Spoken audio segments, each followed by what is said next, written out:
आदेशम। आज हम बात करेंगे कि आदेशम का अर्थ क्या होता है, या प्रणाम का, या नमस्कार का, या सत श्री अकाल का, या सलाम अस्सलाम वालेकुम का अर्थ क्या होता है। और जानेंगे गुड मॉर्निंग, गुड इवनिंग और गुड नाइट का अर्थ।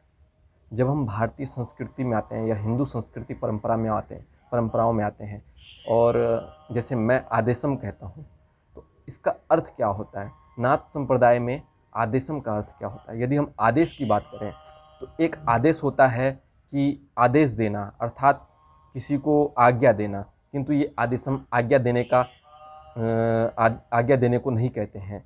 आदेशम अर्थात आदेशम का तात्पर्य है जो हमारे अंदर आत्मा है, इस देह में, उसको आदेशम अर्थात उस आत्म तत्व को नमन करना, उस आत्म तत्व को नमस्कार करना। जब हम किसी को आदेशम कहते हैं, अर्थात मैं उस शरीर को आदेश नहीं कर रहा हूँ, उस आत्म तत्व को जो उसके अंदर निराकार अवस्था में है, चैतन्य अवस्था में है, यह ईश्वर स्वरूप को जो आत्मा है, उस आत्म तत्व को जो सत्य है, उसको नमन कर रहा हूँ। शरीर तो है ही सत्य, लेकिन शरीर सत्य नहीं है। शरीर तो एक मिट्टी का एक ढेर है। जब हम किसी पत्थर को या किसी को भी भगवान रूप में पूजते हैं, तो हम उस पत्थर को नहीं, उस पत्थर के अंदर जो हमको दिखता है, जिसको हम उस पत्थर के अंदर देखना चाहते हैं या देखते हैं, उसको नमन करते हैं। उस आत्म तत्व को, उस ईश्वर तत्व को, उस भगवान को नमन करते हैं, उस देव स्वरूप को नमन करते हैं।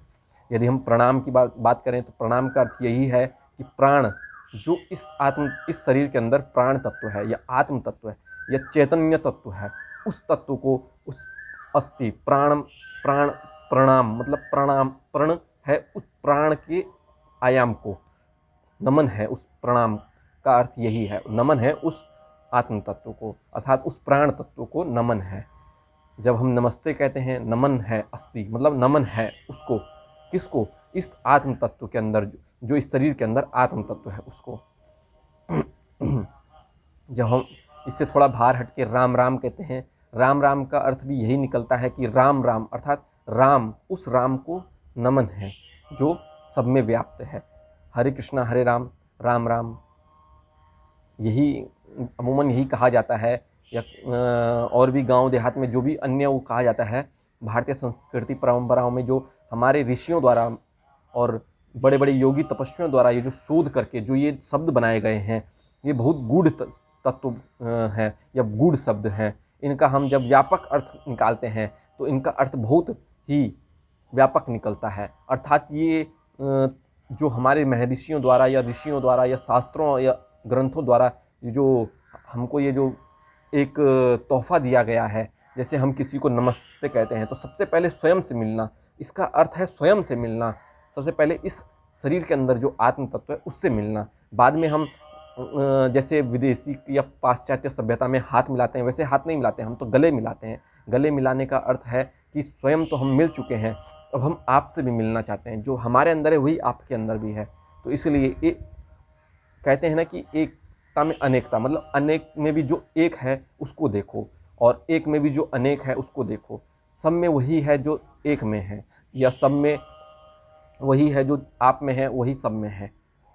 समुद्र की एक बूंद को समुद्र समझो या समुद्र को भी एक बूंद समझो, बात वही है। बस आपका नज़रिया क्या है, वही आपका नज़रिए के ऊपर मायने रखता है। जब हम बात करते हैं सिखों की, तो सिखों में जैसे सत श्री अकाल कहा जाता है, अर्थात एक ही सत्य है, यह सत्य ही वह ही सत्य है। इसका अर्थ ये है, ये तात्पर्य है। जब हम इस्लाम धर्म की ओर या मुसलमानों की ओर जाते हैं तो कहते हैं अस्सलाम वालेकुम, अर्थात वो कहते हैं कि आप सलामत रहें, अर्थात इस शरीर को सलामत करना चाहते हैं। जब हम उनके नज़रिए से देखते हैं, किंतु उनका जो अर्थ है, अब वो उसका अर्थ क्या निकालते हैं वो तो वो जाने, लेकिन जब हमारे नज़रिए से, जब मेरे नज़रिए से, मेरे अनुभव से, जैसे उस शरीर को कहते हैं, या मैंने जो पढ़ा है कि वो कहते हैं सलामत रहे, या जो शरीर है आपका यह सलामत रहे। वह आत्म तत्व की ओर नहीं झुकते हैं, वह शरीर की ओर झुकते हैं। वो कहते हैं आप सलामत रहें, अर्थात ये जो शरीर है ये सलामत रहे। तभी तो वो स्वर्ग को मानते हैं, और जो उनका जो कहते हैं कि हूरें मिलेंगी, ये मिलेगा, वो मिलेगा, स्वर्ग मिलेगा, ये वो शरीर की ओर झुकाव है उनका अधिक। और जब हम थोड़ा उससे हटके अन्य धर्मों की ओर, ईसाई या ईसाइयों की ओर जाते हैं जब वो कहते हैं गुड मॉर्निंग अर्थात अच्छी सुबह हो, गुड इवनिंग अर्थात आपका दोपहर अच्छा हो, गुड नाइट अर्थात आपकी रात्रि शुभ हो। शुभ का अर्थ है कि अच्छी हो। किंतु जब हम अपने इस हिंदू संस्कृति में आते हैं तो हमारा शब्दों का जो अर्थ है, जो हमारी भाषा शैली और हमारे जो संस्कृत भाषा और इसका जो अर्थ है वह विस्तृत है, उसका विस्तृत रूप है, उसका व्यापक अर्थ है। जब हम कहते हैं कृण्वन्तो विश्वार्यम अर्थात विश्व को आर्य की ओर, आर्य का अर्थ है श्रेष्ठता की ओर ले जाएं।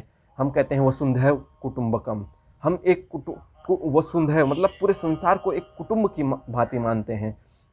मैंने एक सुषमा स्वराज जी का एक वीडियो देखा था जिसमें उन्होंने कहा कि हम वसुंधैव कुटुंबकम बोलते हैं अर्थात पूरा संसार हमारा एक कुटुंब है, परिवार है।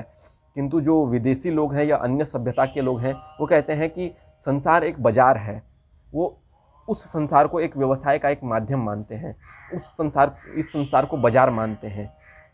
तो आप जान सकते हैं कि उनकी मनोवृत्ति क्या होगी। यदि हम पाश्चात्य संस्कृति की ओर बात करें तो ये बहुत विस्तृत क्षेत्र है, हम अगले वीडियो में इसकी बात करेंगे। तो यही मेरा कहने का अर्थ है कि जो मैं आदेशम कहता हूँ या जो हमारे धर्मशास्त्रों में प्रणाम, नमस्कार, राम राम और भी अन्य शब्द हैं, उनका व्यापक अर्थ है उस आत्म तत्व से, उस सत्य से, उस सत्य को नमन करना, उस आत्म तत्व को नमन करना, न कि शरीर को। शरीर तो है ही लेकिन पहले वो है, क्योंकि बिना प्राण के, प्राण तो है ही, वायु एक मुख्य तत्व है, अग्नि एक मुख्य तत्व है, भूमि एक मुख्य तत्व है, आकाश एक मुख्य तत्व है, जल एक मुख्य तत्व है। किंतु इन सब का जो मिश्रण है या पिंड है और इसको चलाने वाला जो मुख्य है, जो सर्वोपरि है, जो निराकार तत्व है, वो आत्म तत्व, चैतन्य तत्व सर्वोपरि वह है, वह एकमात्र सत्य है। यह तो लोप हो जाएगा, जहाँ से निकला है वहीं चले जाएगा। अब यह कहाँ से निकला है, कैसे निकला है, यह तो एक योगी बता सकता है और समय आने पे अवश्य बताऊंगा, क्योंकि यह एक तरंगों का एक विज्ञान है, तरंगों का एक प्रकाश है, तरंगों का एक ज्ञान है और तरंगों का एक भंडार है। यह ब्रह्मांड ही तरंगों का एक व्यापक कह सकते हैं विस्तार है। केवल तरंग ही मात्र और ऊर्जा जो है तरंगों के रूप में या तरंगे ऊर्जा के रूप में इस ब्रह्मांड के अंदर समाई हुई है, या ब्रह्मांड तरंगों के रूप में समाया हुआ है। इसमें हम बाद में चर्चा करेंगे। किंतु जब हम इस चीज़ की बात करते हैं तो उसका व्यापक अर्थ है इस शरीर के आत्म तत्व से, जो सूक्ष्म तरंगे हैं, जिनको हम सत्य कहते हैं, जिसको सत्यम शिवम सुंदरम कहते हैं, सनातन कहते हैं, निराकार कहते हैं, परम कहते हैं, उससे इसका तात्पर्य है वह परम सत्य ही, जिसको हम नमन करते हैं, आदेशम कहते हैं और प्रणाम करते हैं, राम राम कहते हैं, आदेशम।